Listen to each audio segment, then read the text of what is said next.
we are going to design something today for, let's say, it's for the backyard. So I'm imagining, say you have a urban lot, or at least a lot close to an urban center where you may have, they're usually kind of shaped like this. Here's your frontage. Maybe there's a lane back here. Maybe not, but then kind of you have, say, your house. And what happens when you live in this house, and maybe you are a working professional, you work a desk job, but you have kids at home, you don't want to commute some of the time, so you want to work from home, and you need extra room, but you don't have it. So there you are able, in, I believe, most states, most cities, most provinces, to build 100 square feet. Little thing in the backyard with no permit. You can just build it and go. You don't have to go through any of the paperwork at cities and get stamps for it, and you have weeks and weeks and weeks of a long, drawn-out process. You can just, as soon as it's designed and you have the materials, you can build it. So this could be for a working professional. It could be for a creative professional. So I can draw someone with a guitar here. Maybe it's a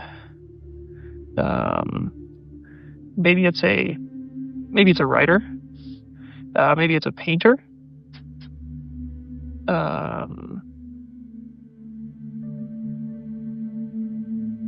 It could be a sculptor. It could be any art, any creative space. It could also be an office where some guy or girl needs to work. So here you are. You're working at home on your computer. It could be a wellness space. It doesn't have to be work or creative. It could just be a yoga.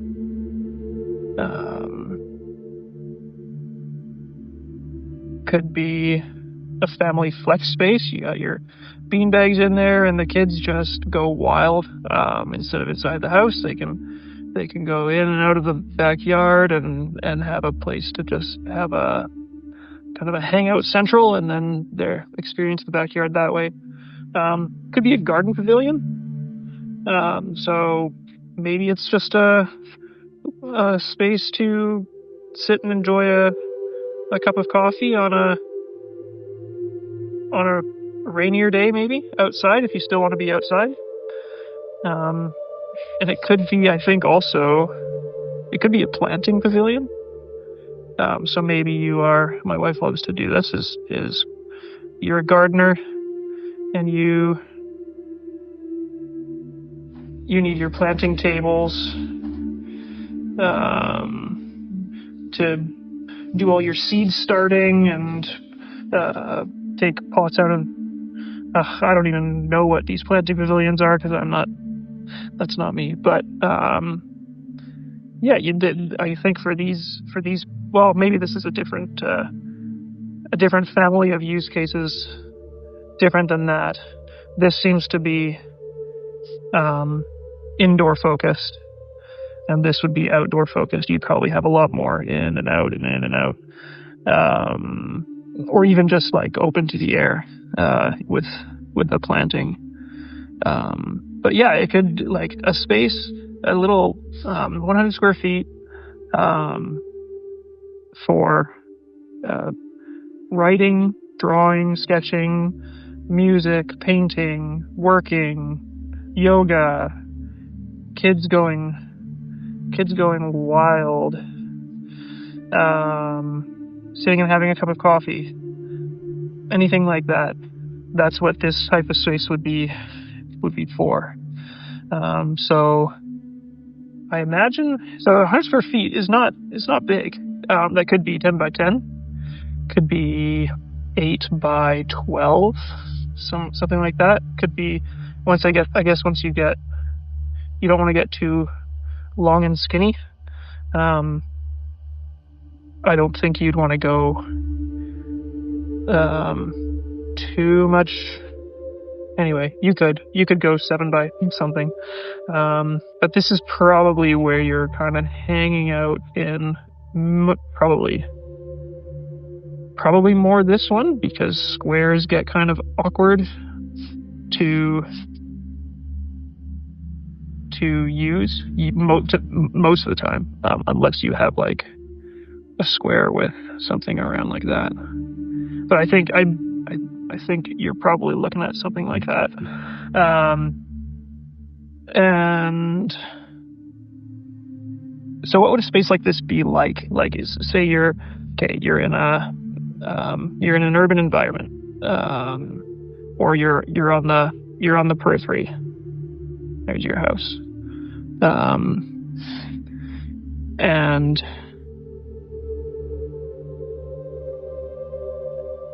yeah, you have a backyard in this context, which is like a super prized space.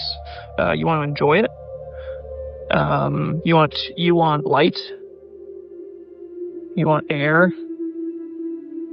You want shade when it's hot. You want shelter when it's raining. Warmth when it's cold. These are just kind of the climatic basics, which should actually be relatively simple in a small building like that, because you don't have this super, like, say these office blocks, they have super deep, wide floor plates on them that, like, and then one floor stacked from another, so it's hard for light to bounce into the middle of those, to any desk or whatever in the middle of an office building. But for something like this, where you're always close to a window, essentially, you could be, like, you might not, this might seem simple, this might seem simple, this might seem simple, this might seem simple, and yeah, you insulated, this might seem simple. This one actually ends up being relatively hard, because in a small space, you open the door, maybe you open the door this way, and all your hot air, if it's a super cold day, your hot air just, because it's such a small space.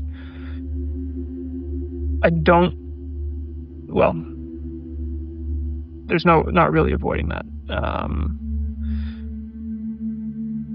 This one seems simple, but the quality of that light could be very different. It could be pretty ho-hum, or it could be really amazing. So if we look at say if I'm inside one of these spaces, I've got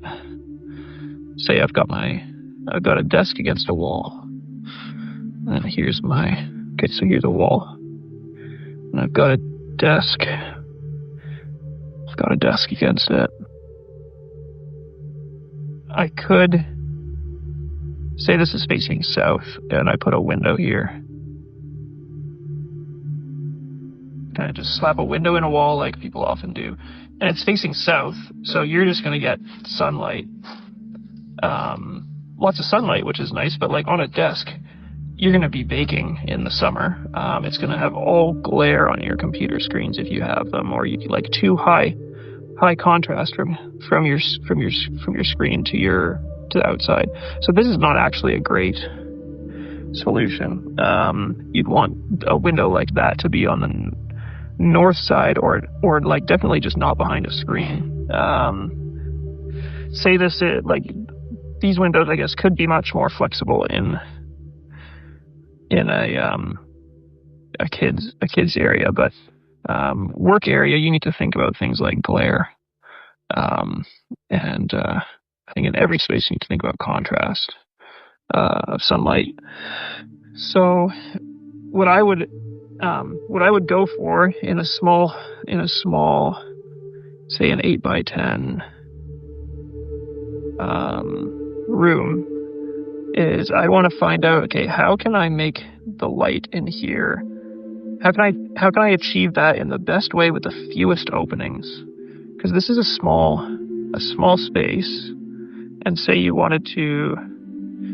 were painting in here and you needed spots to, okay, you want to hang up a few things on the walls, you want to have some supplies, you need some shelves, or you need to, I don't know, you might want to, maybe have a potting wheel, I don't know, like, but in a small space like this, your storage capabilities go away extremely quickly if you have poorly placed windows everywhere. You just peppered the walls with windows. So I think you want to have fewer and very strategic and very, say, call it poetic ways of bringing light in. So it's so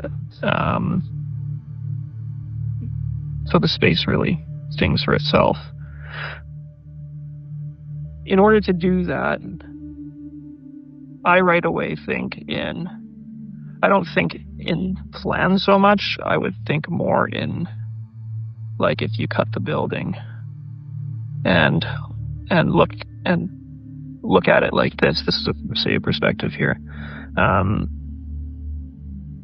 What would be the thing that would really elevate a small space? And I think it would be a height element, and then a kind of a two sources of light type thing. So say I'm just going to draw a simple roof here. I don't know if this is the best way, but you just kind of have a single slope. This space is very different if you're standing in there like that, or if you have a different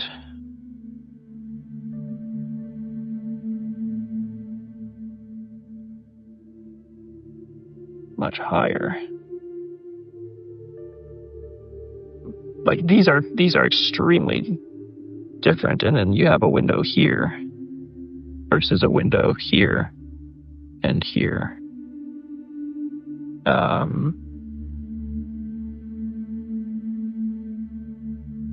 I imagine, say you're looking at your property again. You may have a extremely beautiful lot, but I think you're not in like a sprawling English countryside thing, so you're not gonna.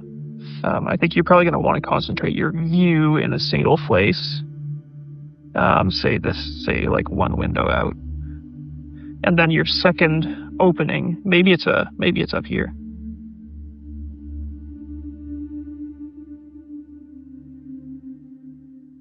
Or maybe it's the door. Maybe this is like just a big sliding glass door. Maybe that can be your view out, and then you have something. Yeah, I think, okay, so this is interesting. Maybe there's an architect in Italy. His name was Carlo Scarpa, and he would have a room. He did this one museum I'm thinking of where he had this tall, beautiful space with sculptures, and it was kind of this white-walled, beautiful gallery space, and then at the top corner he would carve out in the roof and in the wall. Oh man, I'm not drawing that properly. But he would carve out basically a cube of window. So like this, your roof would kind of have this cutout at the corner. This wall would have a cutout at the corner. This wall would have a cutout at the corner. And this would just be like this glass.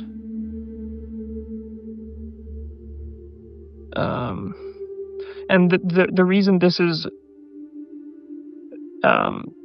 really appealing is, one, it looks cool, yeah, and it gives a very interesting dynamic. But also, like, if you have these openings right beside a wall, then light can bounce. The wall is right there to bounce off of immediately. Whereas say he just plugged a window in right here instead, or even like up top. The sunlight doesn't have anything beside it to reflect off of, to bounce further into the space. So yeah, it kind of has to come down and then bounce in. So then you actually get, if the same area of glass here versus here, just because it can bounce off a surface right beside it really quick, will create more light. It'll also create much more interesting shadows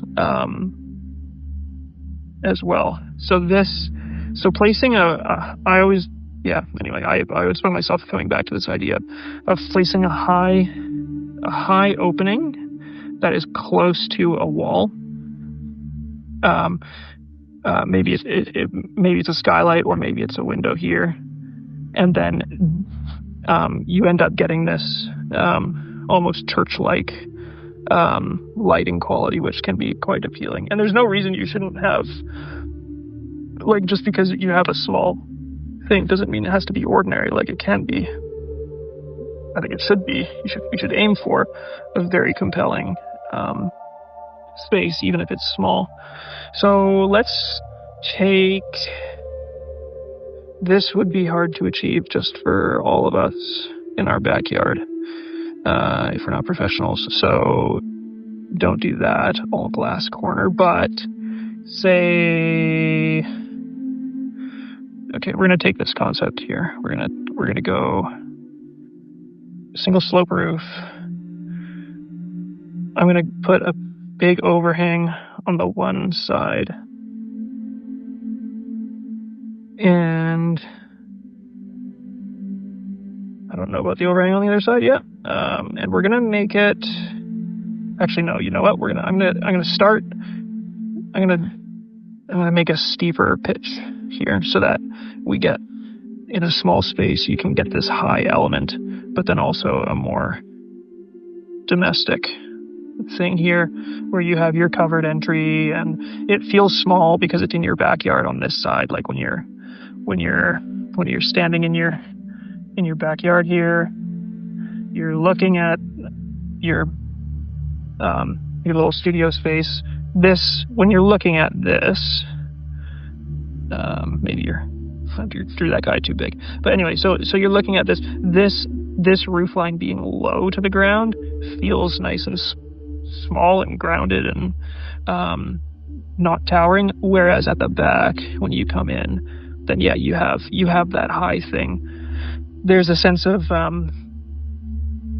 I actually do like this because, yeah, so you're walking toward the thing. It feels small. You come in, there's a sense of, even though it's small, there's a sense of opening up. Maybe it's surprising your first few times. You also, there's a privacy element with, say, having something up here. Like maybe you have neighbors that are right there, and now you can grab light from the neighbor's side without being looked at. So there's a bunch of things that I find appealing to this. Also, actually, from a ventilation standpoint, good airflow that way. If you can, on those hot days, kind of have that cross ventilation. So, okay, let's run with this. I'm just gonna draw a small one. Here's my guy.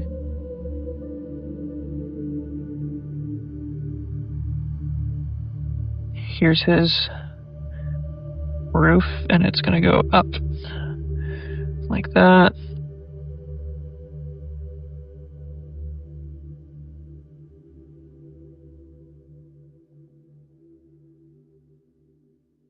Oof, that's high.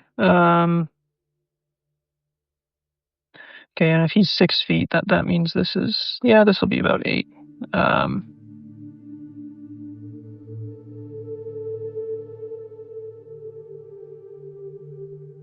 Okay, so say I'm gonna have a window on the far side. No, I'm gonna have a window right here on the wall that I'm looking at. And the reason for that is because when I come in and I open the door and I look up at my big, tall wall, this whole wall is going to be, okay, so I'm going to bathe this one in light from that window, from this window here. I'm going to have that light coming in like that. It's going to, because it goes right up to the peak, we're going to try put as much light up in this corner as possible, but it'll taper off over time. And then up here, this corner, it's going to be quite dark. Down here, we'll have some shadow. Here it'll be quite dark. And then, yeah, you kind of tapers off. But this, so if you come in and this wall is front and center with this,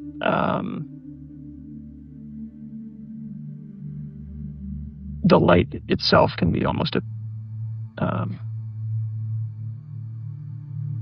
feature on that wall. And then, like, say you could have, maybe this is shelves. It's a tall wall, so you can't have shelves all the way up, maybe.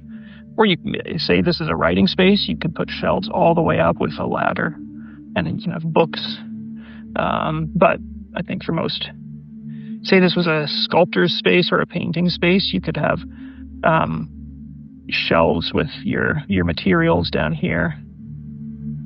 And then up here you've got paintings.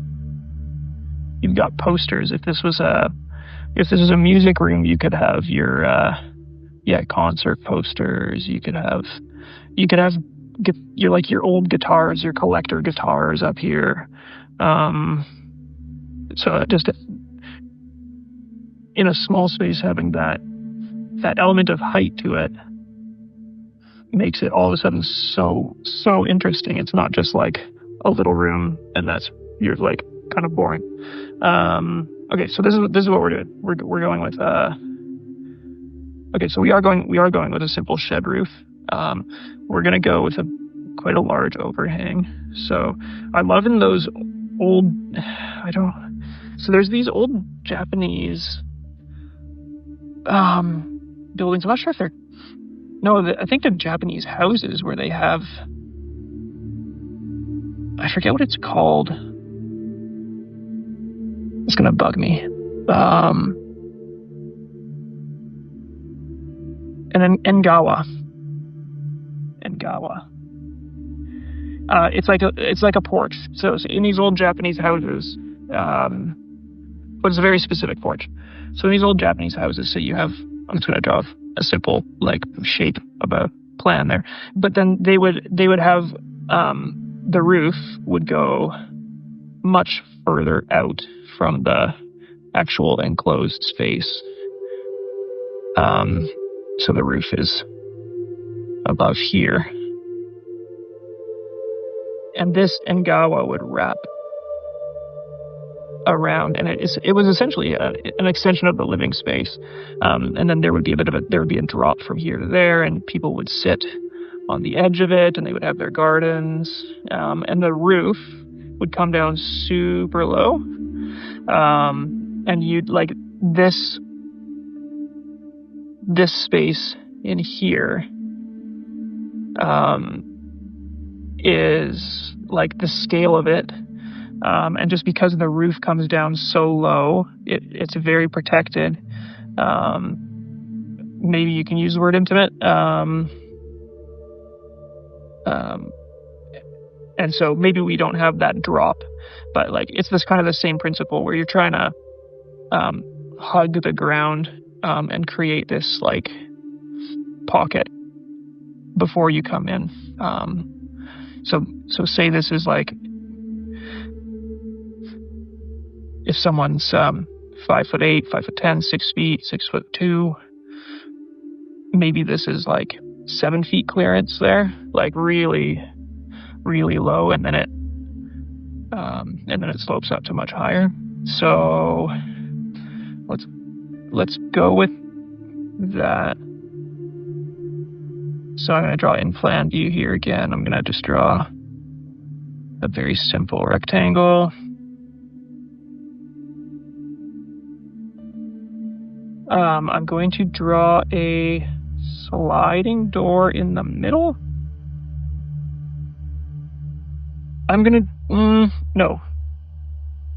Put it slightly off.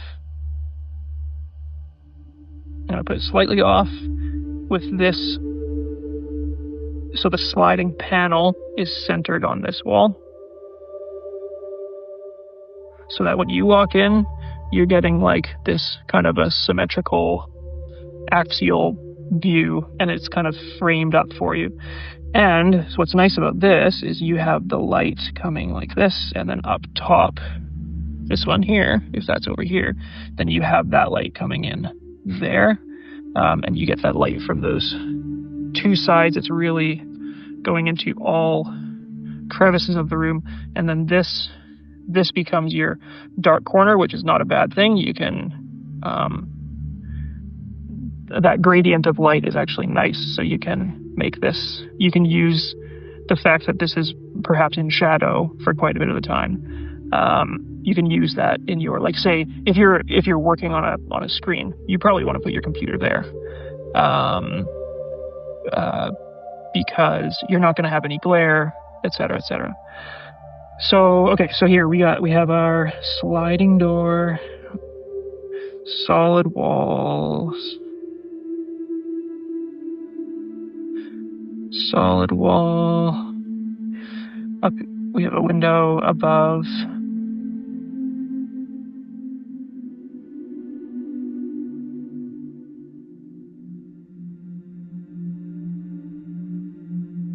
We're going to make this open shelf wall,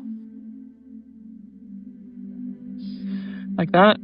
Here's your point of entry. I'm a person walking toward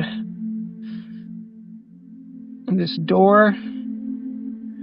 Then my roof over top is gonna have, the thing with overhangs is if you go too tiny, it looks just awful and piddly and terrible. So if you're gonna do it at all, it's either 0 or like something deliberate. So I think I'm just gonna go something deliberate on this, because this is just, it's if people were to DIY this design, it's something that's more familiar to people. They might know how to build it a bit better. Okay, so we're gonna do something deliberate of overhang, and then at the front here, we're gonna stretch it out much more. And this person is, I think, poorly scaled, probably a bit bigger. So this will be here. I think this is probably 8 feet. 8 feet, 2.4 meters. This is this will be 12 feet, which is, I believe, 3.2 meters, something like that. Or maybe 3.6, I don't know. So anyway, 8 feet by 12 feet, 96 square feet. Then you've got over here, we'll do a nice, make it big, 4 foot overhang. Structurally, that actually works nicely, because if, say, you're building this out of wood,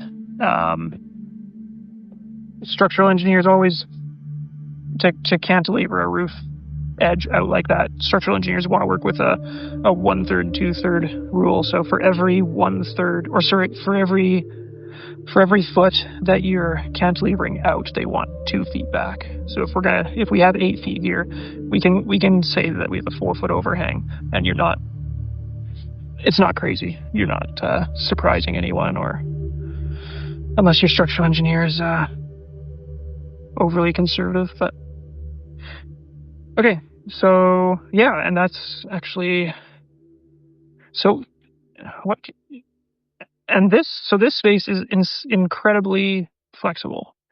There's a ton of storage. You've got 12 feet wide by, yeah, I don't know, what is this? 1, 2, 3. Like, say if these are 2 feet apart, like if there's 3 12-foot shelves, it's 36 feet of shelf that you have in a tiny spot.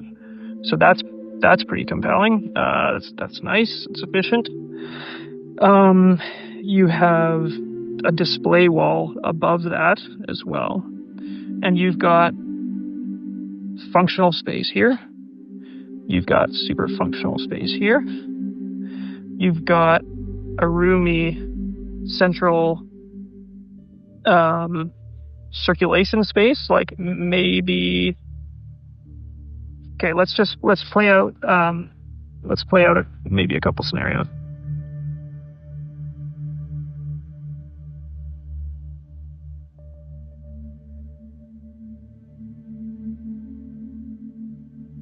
Okay, so I'm gonna scale this off just for fun. What should I do? Oh, okay, time. Okay, just to make sure we're working 12 feet. We're gonna go 8 feet.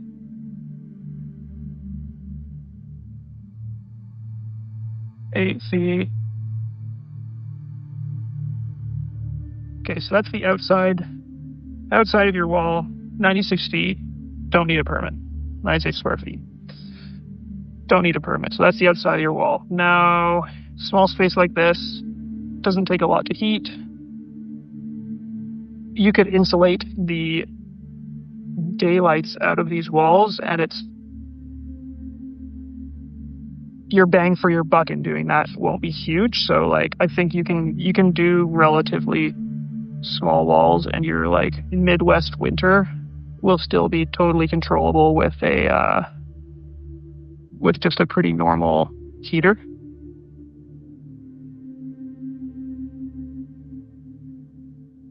So I'm just going to do kind of not crazy thick walls.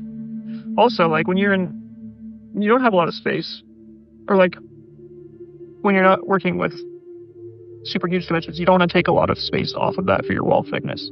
So you might actually want to thin them up.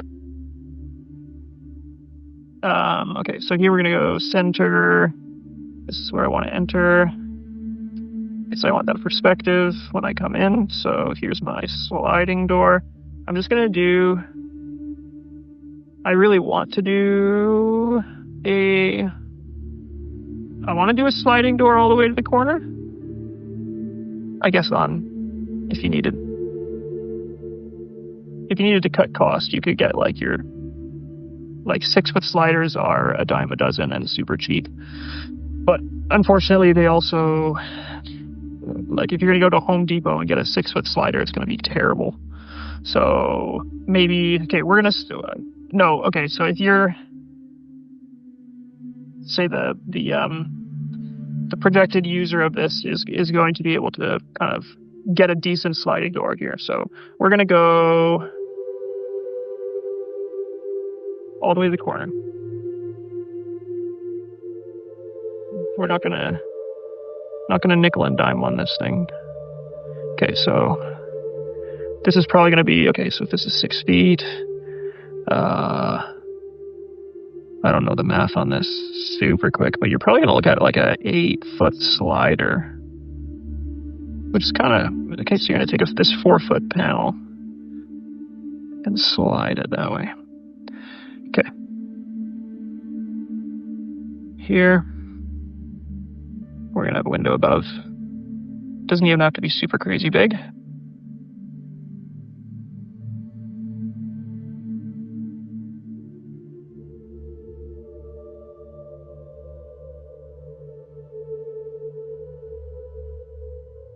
Let me get my fatter pen out here.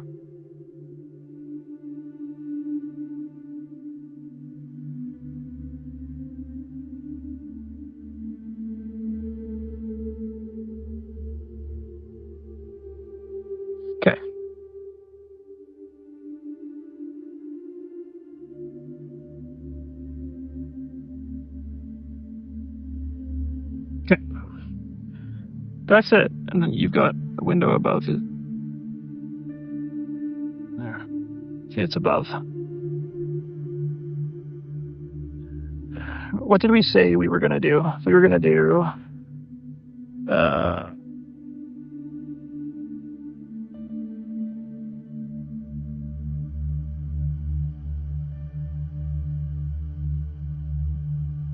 can't fold it. Here we are. Okay. Writer, musician, painter, office work, wellness, kids going wild, cup of coffee. Just a nice space to hang out in the backyard. This is, okay, so let's, green pen. Oh, hold on, before I do that, I'm going to put the shelf in there, and I'm going to scale that off. Scale that off for a, say this is a, say I'm a musician or I'm a painter, I might want a bit deeper of a shelf. So I'm going to actually put this at, I'll just say 18 inches. Say it's an 18 inch. It could be 2 feet, but otherwise I'm taking up a bit too much space, I think. So 18-inch shelf, and then I can have lots of stuff on there. And books books wouldn't take up much room on that at all. Okay. So that's that. Now say I am a writer. I'm probably gonna put my desk. Okay, depends if I'm writing with just with hand or on the computer, but I expect there's some by hand there. I think I'm gonna put my desk here, so that I can work and then turn my head and look out. And then back here is just a chair. You can sit, you can read, get inspired. You could angle the chair. You could put it over here and look out if you wanted to.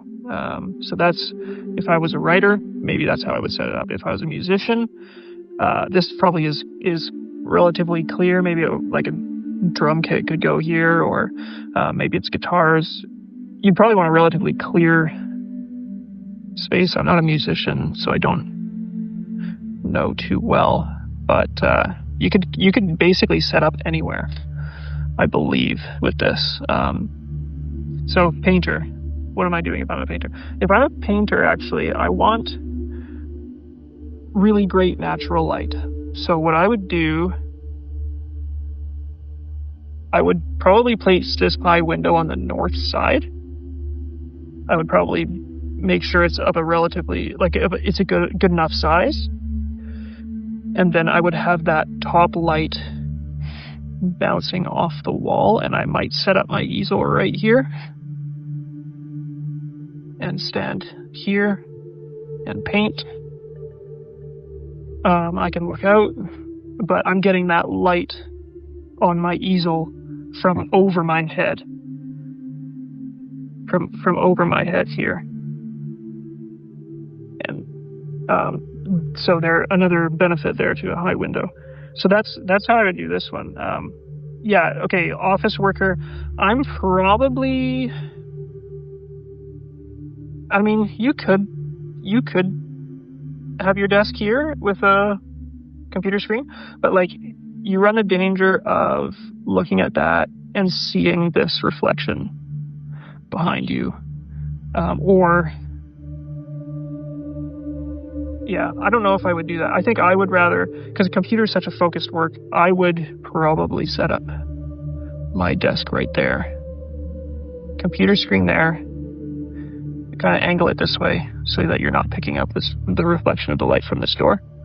And you're sitting here looking that way. That's the way I would do it for a computer screen. Yoga. Open, free space. Maybe these shelves aren't even there, or maybe they start higher up.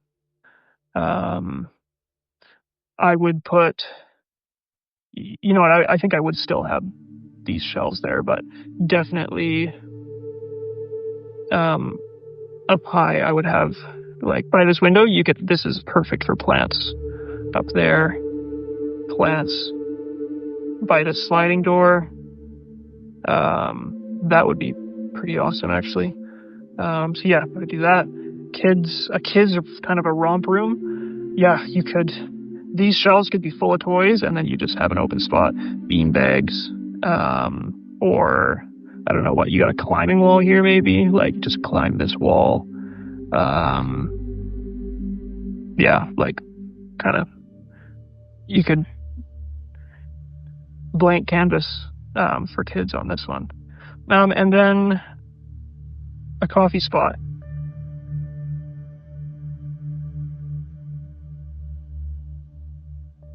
That's maybe actually a bit tougher. You open, so say if this is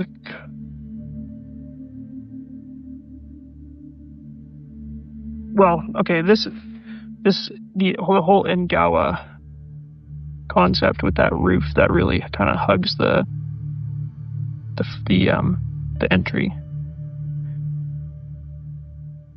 Your ideal sitting spot's actually out here.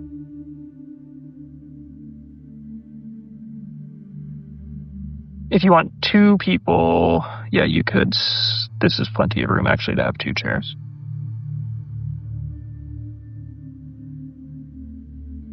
Table between. There's plenty of room there for that. Like this 4-foot overhang, it could be pouring, and if you've got these chairs with your back against the wall, like, you won't even get splashed. So this is great for that. You can sit outside under cover. You can have a crazy espresso setup in here. You know what? You could actually, this is not its own use. Like, you could do this in combination with virtually all of those. So, and then this planting pavilion, I believe, like, I would change this. Maybe it's just as simple as not even having that door. This just being an opening in the wall. Or maybe this is a different type of building in itself. I'm not quite sure. I have to look into that. But, okay, so, and then from outside, like, put this all together. Say I am living in the city or close to it. I've got my house. I want to build this thing in the backyard. How am I orienting this? I think I'm probably, if I'm an artist, say this is north here. If I'm an artist, I'm probably placing this window north. That tall window north. If I'm all of the other ones, I think I want that window on the south.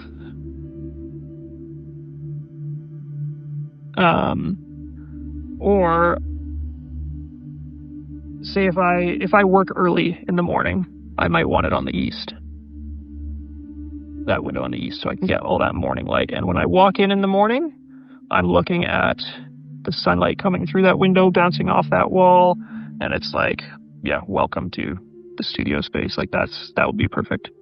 If I was, like, this window could be on this side too. If you were more of an afternoon type person, like, say you're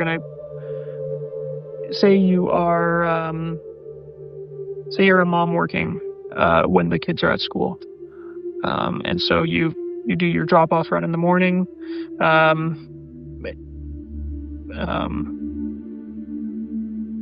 other stuff, and then by the time you kind of get to your space here to do your writing, do your music, do your painting, whatever, it's maybe 1 o'clock, 2 o'clock in the afternoon, and you have an hour or two before the kids come home. Then maybe this is a better to have that window on the west to capture the afternoon light. That's kind of how I would do it. This overhang here, because it's so huge, like, I don't think it would really, from a heat gain perspective, like, having this big window on the south side with that huge overhang, if you were to place a building over here, and this is south, or sorry, this is south, this is north, and the sun's coming like this way in the northern hemisphere, you're not gonna overheat. You do have to think about overheating quite carefully, how you're orienting this building, because for such a small thing, this is a lot of glass. And if you don't shade it properly, this space will overheat in no time flat. So,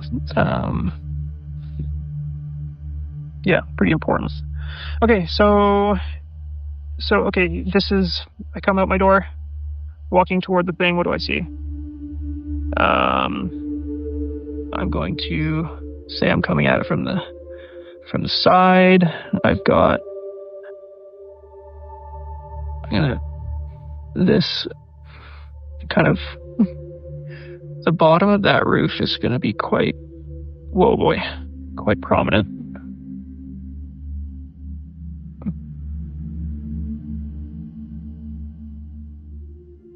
Sorry, I kind of butchered this perspective from the very start.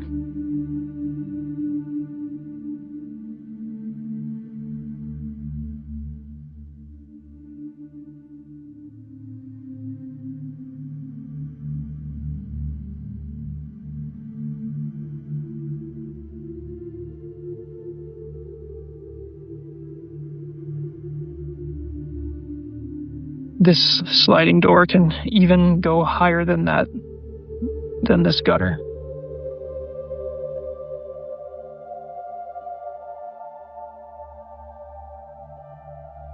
You're gonna have your covered, this could be tiles, could be pavers.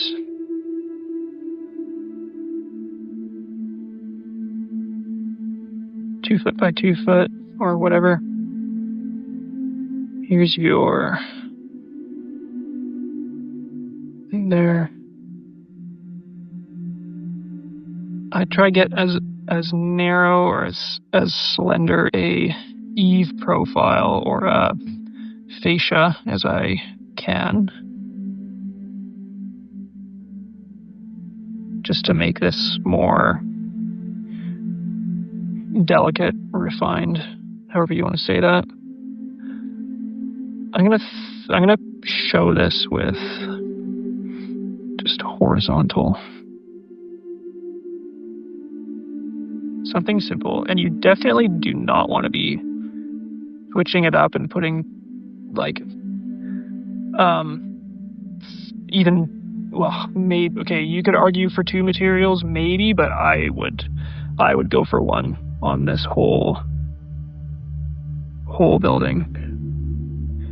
That's one of my pet peeves, when people are putting 86 different materials and doing jiggy jobs in all the walls and just like trying so hard to make something visually stimulating. They achieve it. It's stimulating. It's just stimulating in all the wrong ways. Maybe this is a metal roof. And you've got your chairs. Oh boy, am I going to draw a chair?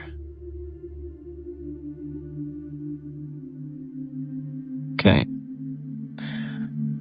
You've got your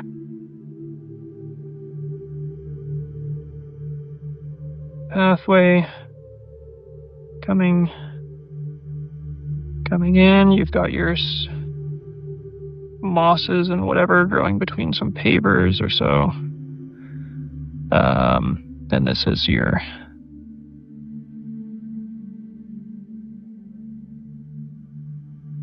it doesn't have to be this. If you've got I was still going on the Japanese thing in my head here, but it doesn't have to be that. But whatever pathway, like, it's nice to make that kind of a deliberate thing toward this as the entry. You got your handle. So this is the middle panel where you're going to come in, and whatever garden setup you've got. Maybe you've got hedges or trees or bushes. Maybe you've got flowers. You got pots. Anyway.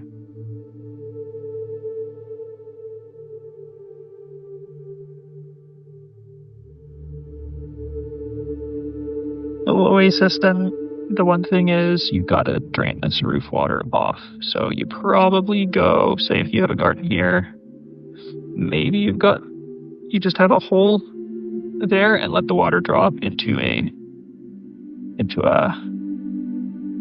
trough of sorts,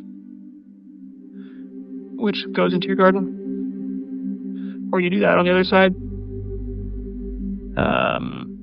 But yeah. There, I think we've got it.